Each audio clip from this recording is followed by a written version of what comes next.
Final পরীক্ষা শেষ, তাই বাচ্চাদের নিয়ে যাচ্ছে আমার ভাইয়ের বাসায় বেড়াতে।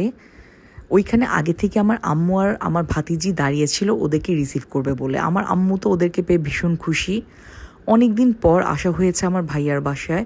আসলে ভাইয়ার বাসা কেন, আমার বাবার বাড়ি আমার পাশের গলিতে, আমার সেখানেও আসলে যাওয়ার সময় হয়ে ওঠে না। আসলে সারাদিন এত ব্যস্ত থাকি, সংসার বাচ্চা সব কিছু সামলিয়ে কোথাও যাওয়ার সময় হয়ে ওঠে না। দেখুন আমার পিচ্চিটা কিভাবে লাফালাফি করছে, আর আম্মু তার খেয়াল রাখছে যেন ব্যথা না পায়।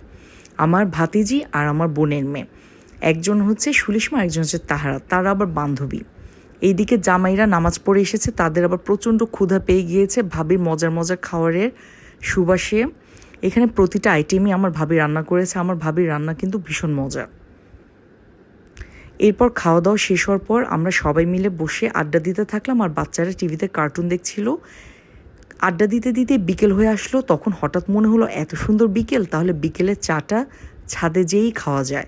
যেই ভাবা সেই অনুযায়ী কাজ, আমরা ছাদে যেয়ে আড্ডা দিতে দিতে খুব চমৎকার একটা বিকেল কাটালাম। এরপর বাসায় এসে সবাই মিলে আড্ডা দিচ্ছিলাম।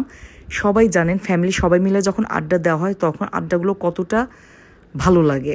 খুবই ভালো সময় কাটলো আলহামদুলিল্লাহ। এরপর এলো সন্ধ্যা নাস্তা খাওয়ার পালা। এত খেয়ে আমাদের অবস্থা পুরো টাইট, ডিনার করার মতো কোনো অবস্থা ছিল না। ভাবি অবশ্য সবসময়ের মতো ডিনার সবাইকে বক্সে বক্সে দিয়ে দিয়েছে যেন আমরা বাসায় খেতে পারি। এখন আমরা সবাই মিলে বের হয়েছি একখানে ঘুরতে যাব বলে। কোথায় ঘুরতে যাচ্ছি সেটা আমি এই ব্লগে শেয়ার করব না, সেটা আমি আপনাদের সাথে পরবর্তীতে শেয়ার করব।